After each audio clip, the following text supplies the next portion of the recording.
Yes, guys. Welcome to another space with Lilywhite Lab. I'm pleased to be joined by Travis, and I think Ollie is going to join also. He just needs to request in. But yeah, we're going to obviously review the game yesterday, which was obviously a great result. And yeah, we'll get started. Travis, how you doing, mate? I think you're on mute. Yeah, I'm all good, Kish. I'm all good. How are you? Yeah, I'm all good. Ollie, yourself? Yeah. Good. How are you? Yeah, I'm all good. So let's start with the first point that I wanted to get into, which was the Maddison performance. I thought it was a different kind of performance from Maddison yesterday. I think he was kind of dictating play from deeper areas.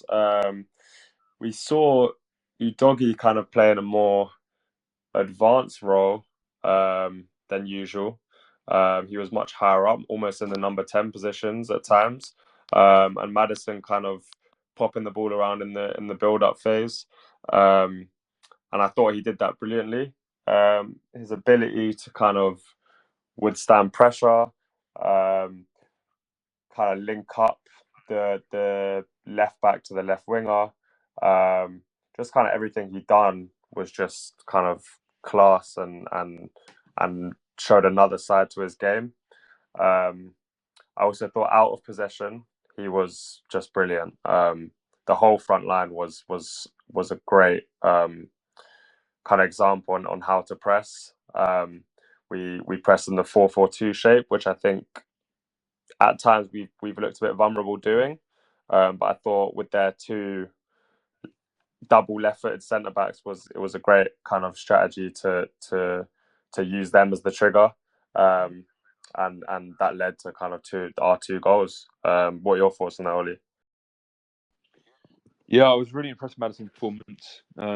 Again, he just drives the team so much. I think really effective when he drops deeper, as we've seen a lot this season.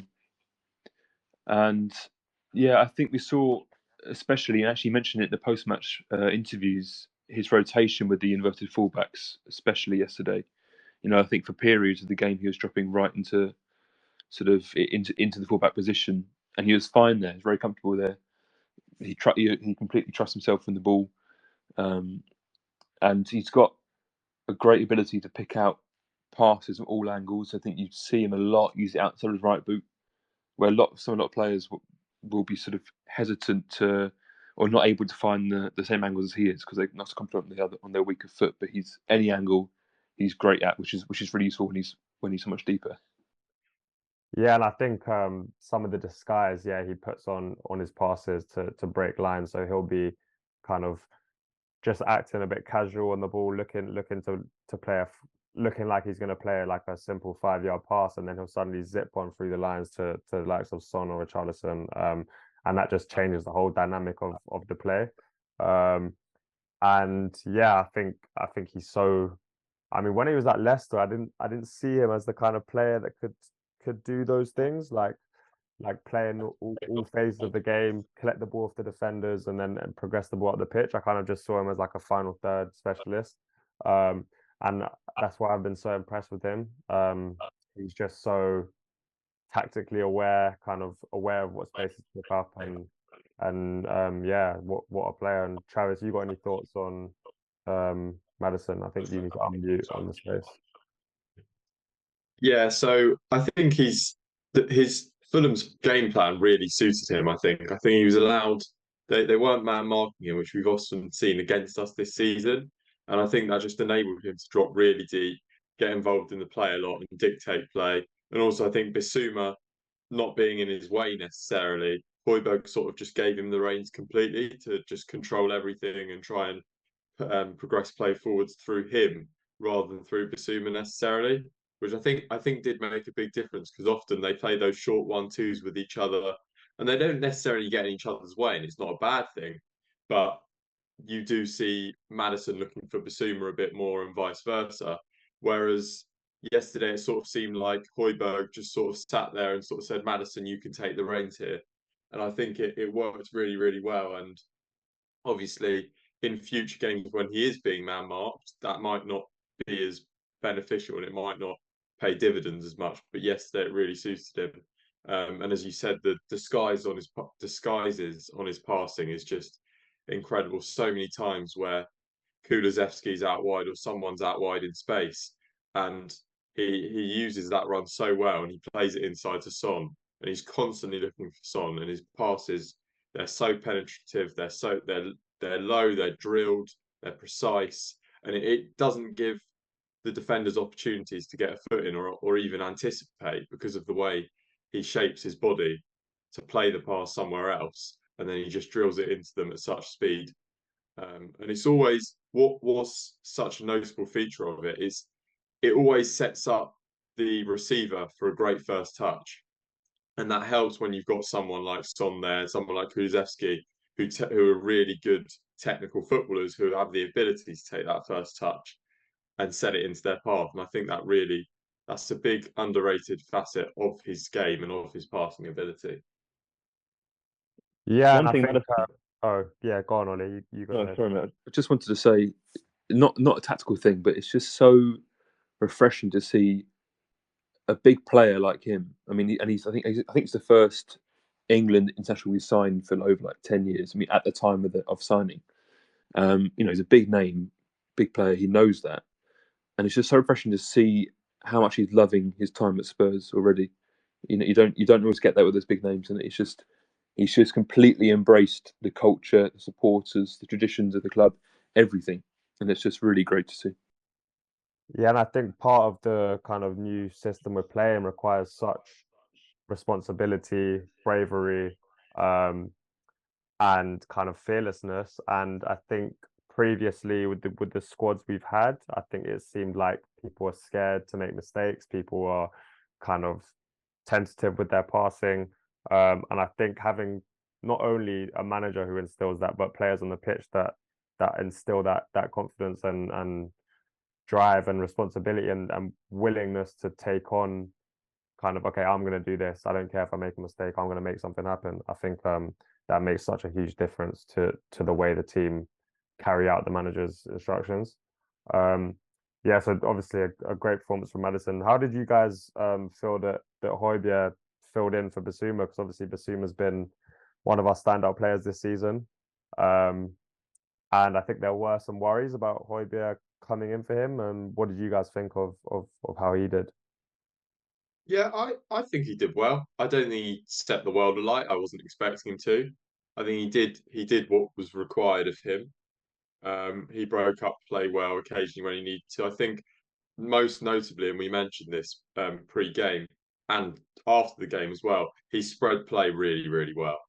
And that's something, and when he picked up the ball in deeper areas and he just switched it out to the fullback or the wide winger, he did it a few times. And it is something which is missing from Bissouma's game, I think. And obviously that's one thing that Højbjerg has that Bissouma doesn't, a very few attributes. But I thought he did that really well. And it helped us get around Fulham's block quite well and their shape well. So I think he did that really well. I don't think he added loads particularly, but I think I'm happy with his performance, and he may not be necessarily a ceiling raiser, but he's definitely capable of filling in when we need him to. Yeah, and I think one of the things that might go a little bit unnoticed is some of those clear cut chances we did create in the first half were results of his long switches over. So if you see bits of play especially on the left flank between Richarlison and Udogie, like the ball has to come first quickly so that they've got that overload over that side. So if you've got Højbjerg in the middle of the pitch and he switches over to the left, then that quick interchange between Richarlison and Udogie was hard to deal with. If you have someone who's a bit more laboured, but by the time they get it over there, they're 2-on-2 and the overload's not there. So I think that's one thing that definitely he brings to the table. And I don't think Bissouma can't do that. He's definitely got the capabilities of playing those passes. it's just not in his natural makeup as a footballer. But that doesn't mean that he can't get there and that he can't be coached into doing that. It's just in a game where at the high level, it's hard. It's players play within their kind of natural instincts at that high speed. So he's used to kind of feeling the ball, taking many touches, weaving his way out of trouble, rather than Højbjerg, who's more used to getting the ball and playing it, getting the ball and spraying it left, getting the ball and spraying it right. So I think they're just different. They're just different players. And I think Højbjerg has done a good job in standing in for him, and I think there's a case for him to start against Palace because if Bissouma gets another yellow in that game, he'd be out for the Chelsea game, which I think Bissouma is vital for that Chelsea game. I don't know what your thoughts are on that, Ollie. Who would you would you take the risk with Bissouma against Palace, or would you start Højbjerg in that one? I think it's a good point about Chelsea coming next after that. I didn't quite appreciate that. I think for that reason, I probably would start Højbjerg. I think Palace, you're going to encounter similar issues that you did against Sheffield United, for example. I think they're going to sit fairly deep, especially without Elise and Eze fit and available. I think they're going to have a sort of very defensive core to the team, and I think those switches to play you mentioned will be really useful against Palace. Something I thought about Højbjerg's game yesterday, which I sort of noticed, I rewatched the match this afternoon, is that he, much more than Bissouma, he likes to drop between the centre-backs, which I think it led to Spurs slightly struggling to play through the thirds in quite the same way, because there wasn't the option there in midfield it's just a short pass from the centre-backs. I think I counted in the first half about 4 or 5 times that one of Van der Ven and Romero actually found Højbjerg with a little just passing into midfield there. And when you watch Bissouma, that he's constantly being found by the centre-backs. I think that's partly down to Højbjerg dropping between them, and partly because he just wasn't quite making himself available enough. I think Fulham were pressing in a sort of 4-4-1-1 shape, which meant that just having an extra man in the midfield made quite a big difference. And there wasn't quite the space for Højbjerg to get on the ball. But like you say, he isn't the dribbler type. He's never going to be that player that goes past a man.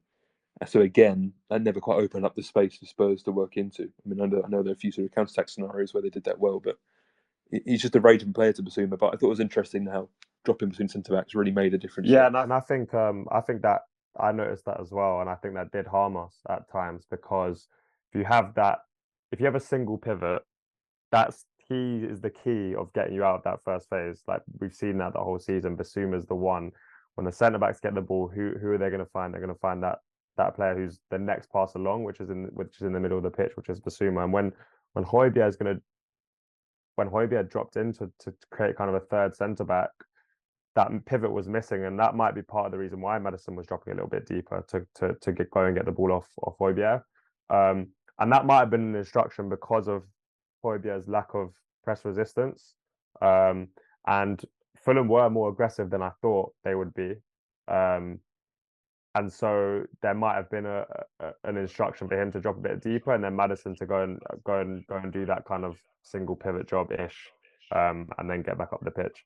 So I think we did, especially in that second half, I think we did miss Bissouma. And I think that last 20 minutes when we just seemed like we couldn't get out of our own third, I think Bissouma would have made a huge difference there. I don't know what you guys thought, but I thought when that triple sub was made, I was really disappointed with how we managed that period of the game. And I don't think that was necessarily. It was definitely personnel driven, but I also think it was kind of a complacency issue. I think both Emerson, Richarlison, Højbjerg, I think all of them were showing a bit of complacency in that last 15. And at 2-0, you can't do that, because we know how it is, and especially in the Premier League, like we concede one and the game completely changes. I don't know what you thought about that, Ollie. Like, how did you think why do you think those issues started arising in that last 15 to 20 minutes? Yeah, I just wanted to say one thing more on Højbjerg quickly before we move on to this last 15, which we'll get onto afterwards. But I thought Postecoglou after the match made a real point about how good Spurs were out of possession, and how it's one of the best sort of pressing performances of the season. And I just wonder if it's sort of no coincidence that was also the first game that Højbjerg started, because we know that he's one of the best pressers in the squad. I think since he joined Spurs, I think every season he's been like top or near the top for pressure regains in the league, and he's so good at instructing those around him, so good at leading the press in that way. And so I think that's also quite an interesting point, and again worth considering with Palace on Friday. But on those last 15 minutes, I think it's easy to look into, but I think a lot of it is just sort of game state. Spurs were by that point 2-0 up at home in front of a very enthused Spurs crowd, and there's naturally not going to be the same urgency that there was in the first period or in the first hour. And as the energy goes on both teams, again, Spurs pressing really high. There's not easy to sustain that for 90 minutes. Players are going to start going down injured. The game just gets broken up a bit. There's not the same sort of fluidity. So I think that's pretty much all it is. Really, it's just sort of the game state. And Fulham are going to maybe going down, time wasting a bit to avoid a greater deficit and defeat. Travis, what do you think? Yeah, so I think it is being looked into a bit too much, and I don't think it's needs to be considered that too heavily, because as you said, Ollie, it's all to do with game state, and I don't think we necessarily would have dropped off like that if we felt that Fulham were particularly pressing intently or they looked dangerous. I don't think they posed much of a threat at all.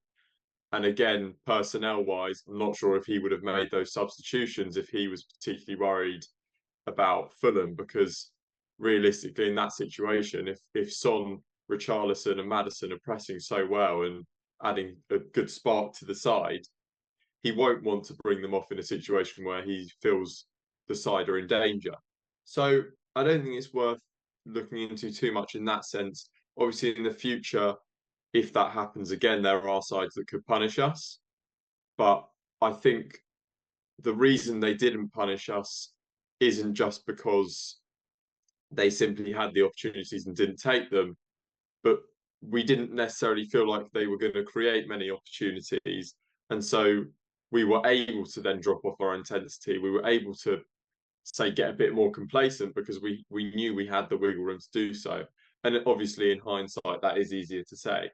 But I do think in a lot of these games, for any team, including Manchester City, Arsenal, so on, I do think they're not going to exert full control and full pressure for the full 90 minutes. And I don't actually think we were under that much threat in the last 15. I think Wilson had a chance which he definitely should have taken. And I think we got away with that one there. But I really don't think we lost control of the game too much. We just necessarily weren't as good in possession. What do you think, Ish? Yeah, no, I think for me, I was never really worried about the result itself. I just felt like we could have gone on and scored more and more quite easily. And obviously, when you're in the ground, you want like more and more. And I think what we were trying to do in that last 20, which didn't really work, but I guess will definitely work in other games, was just obviously they needed a goal. They needed to push forward. We were trying to draw them onto us, and Romero and Van de Ven were heavily dwelling on the ball, to try and create those like self-made transitions, into the likes of Brennan Johnson, who we brought on, who's great in transition. And I think there was just a lack of the midfielders showing for it off Van de Ven and Romero, so the pressure was getting too much. And with someone like a Bissouma in midfield, or even a Maddison, if he was still on the pitch, would be able to get us out of those and then turn defense into attack so quickly. And I think that's what we were trying to do, but we just didn't really have the midfield personnel for it. Yeah, what do you think about that? Yeah, I think that's a really good point, and I think especially on Romero and Van de Ven dwelling on the ball and looking to create those artificial transitions. Such a big part of effectively carrying out those transitions is cohesion and everyone knowing where to go, where their teammates are going to go. So you see Bissouma and Maddison and Sarr even have this amazing chemistry because they know where each other's going to be. And I think the personnel changes really affected that. So I think Valise at times, we tried to play a ball through to him and his run wasn't quite, he's trying to go beyond the marker, trying to get him behind when really he needs to come short and show for the ball and make it stick. Saying maybe Lo Celso a bit, Skip as well. I think that's a significant factor. I just don't think there was that same quality and cohesion across the front line and midfield that there would be with, say, Van de Ven linking up with Porro, Sarr, Bissouma, Maddison on that side. And I think that made a huge difference to how we were able to we were able to maybe create the space for those transitions, but not carry them out effectively because we didn't have that cohesion and link up. Yeah, for sure. And I think also, I was thinking that's like what we were trying to do in that last 20 minutes is typical Conte ball. Like that was the kind of strategy of which Conte had 90 minutes of every game, which was invite pressure, build up slowly, and then hit them on the break. So it's a surprise that those players can't pull that off. But yeah, I think they're patterns that you need cohesion for and need familiarity for. And I don't think that doesn't sum up the full story because I think in other games they would come off and they're split kind of decisions of a player going one way and then the other player passing it the other way or whatever. What are your thoughts on that, Ollie?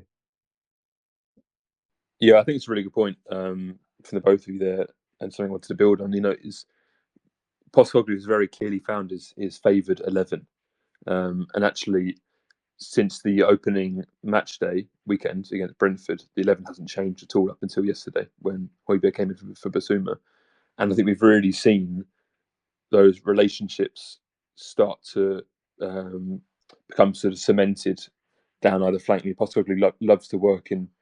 He loves to build up in triangles, and I think we've seen Dodgy, Richarlison, Maddison now starting to get a really good relationship on that down the left, and again equally Porro, Sarr, and Kulusevski on the right. And I think so. When this is the earliest the subs have come on, and I think, like you said earlier, Kish, that Skip and Emerson are big drop-offs from Sarr and Dodgy. And that's partly down to play times being limited, and partly down to I think their quality as players just generally.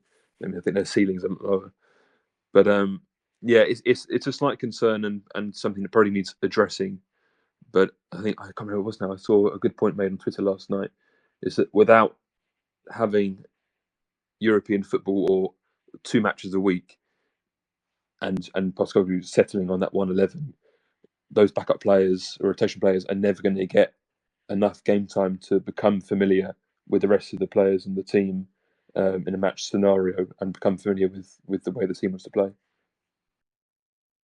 Yeah, and I think it's difficult because it's a balance between getting results every week and also trying to build for the future because there's not enough we don't have enough games to kind of rotate these young exciting players we've got on the bench. They do need minutes. And yeah, I think it's a balance between making sure we see out every result, but also make sure that we develop these players so that in a couple of years' time they're all first team ready and we have a squad of very, very talented players.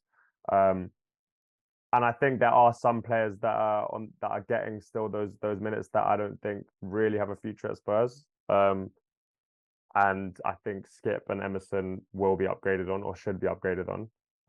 And there's some players who I kind of want to see more of, the likes of Hill, the likes of Valise, the likes of even Donnelly in the academy. I feel like there's certain kind of players that are clogging it up a bit and clogging up that development route, which is obviously natural because the manager's just come in. He hasn't had time to shape his squad fully yet.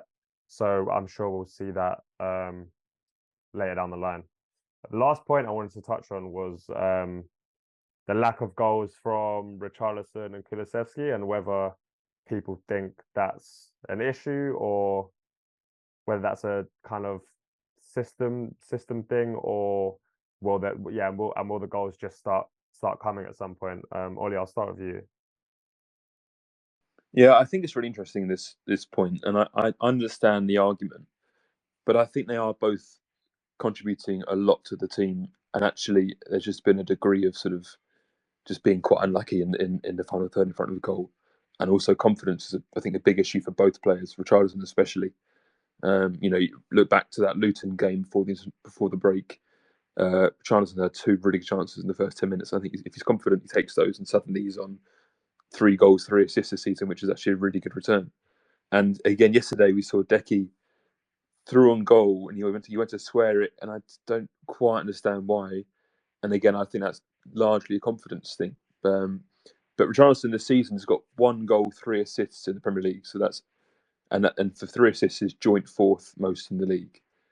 And also that's exactly the same return that he had last season in the Premier League with 27 appearances. So I think he's improved a lot in last season.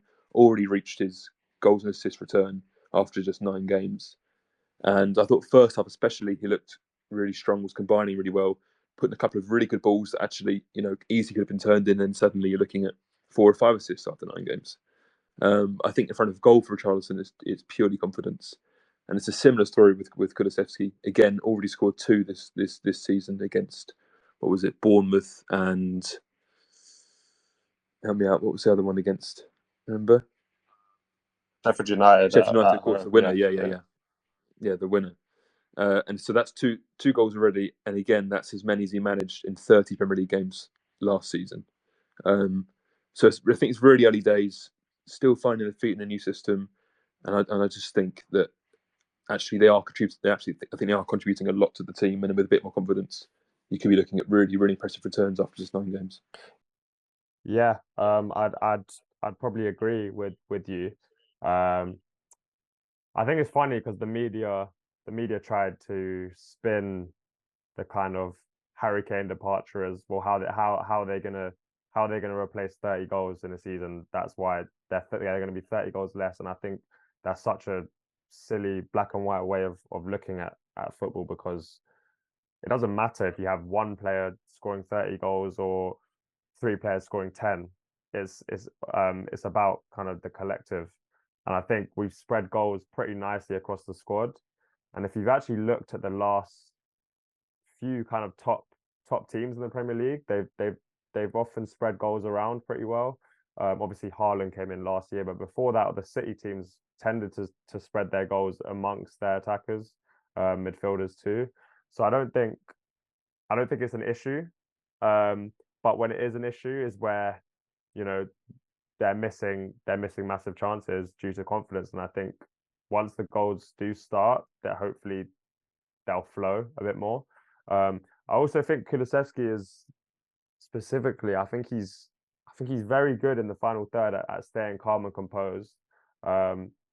And he's not like a Salah who's gonna want the goal every time. He's happy to lay it off someone in a better position. And I think the confidence thing is probably even subconscious, that he's just in his head, he's thinking, okay, let me just play it across rather than just shoot far post.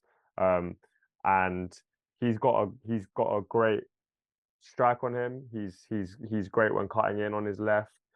He's also smart in front of goal. Like, I think he selects his finish as well.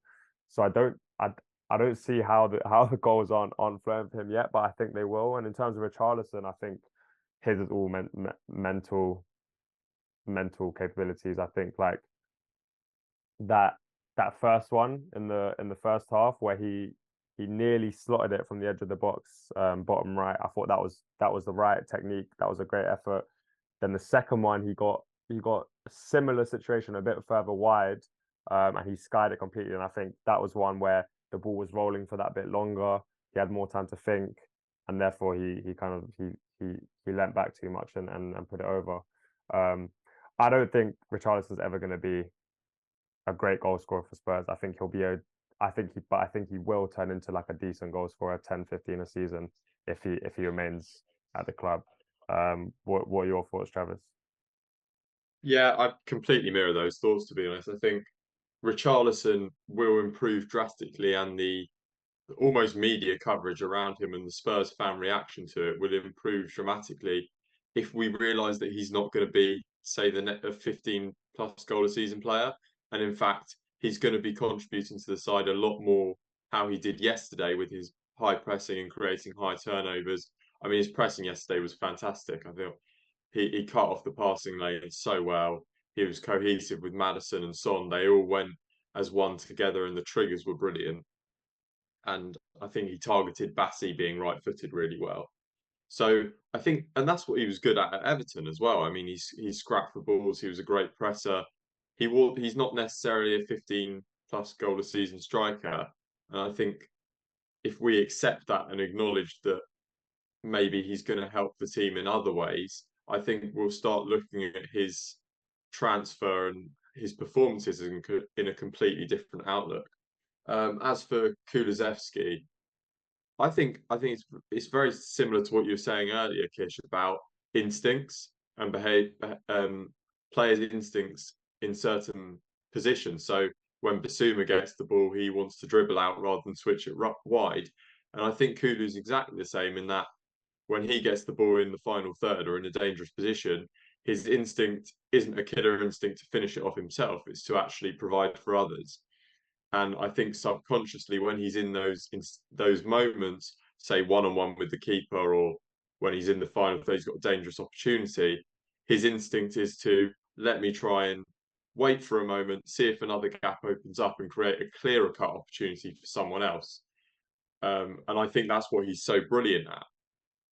But that is perhaps why, when he could have shot in certain moments, he didn't. And I think, yeah, overall, I'm not worried about the goals, them not getting goals. I think it's not an issue right now. We're so used to seeing Son and Kane we're so used to being reliant on Son and Kane. I think last season Kane scored like 47% of our goals or something. And we're so reliant on that. And we're so used to the system itself not creating chances for us, and that we have to rely on individuals, that we've become accustomed to it. I mean, you look at the two goals we scored yesterday, even against Sheffield United, they all came from high turnovers from the system itself and the 4-4-2 pressing shape. And that's what Postecoglou brings us, I think, as well as individual quality, of course. But that's the main asset that Postecoglou brings that we didn't have previously. And I think we need to, again, it's about getting used to the fact that we're not going to rely on these players to bail us out. And it's all positive.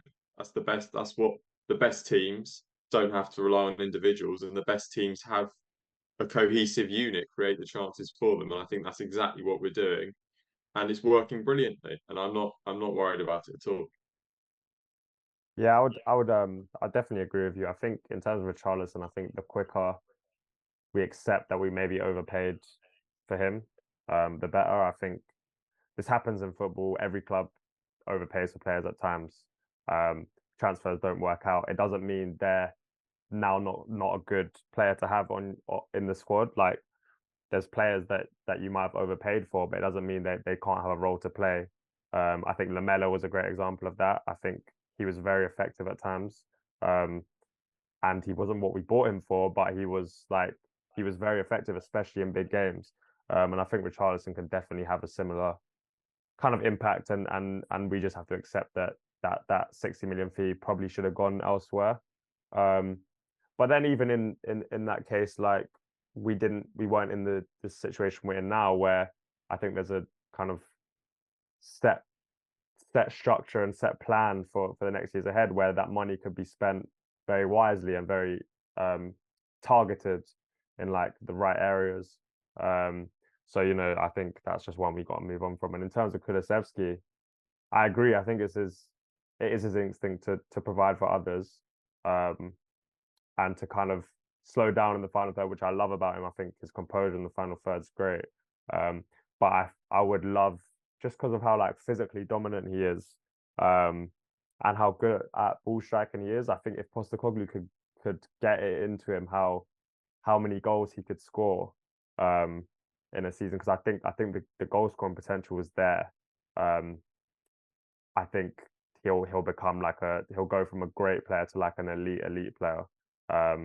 If the numbers start matching up to because everything else he does for the team is like so good. I've never seen such a like powerful runner, which is why he never gets taken off, because he's so powerful up and down in transition moments, carrying the ball from our own half all the way up to the opposition box. I think he's vital.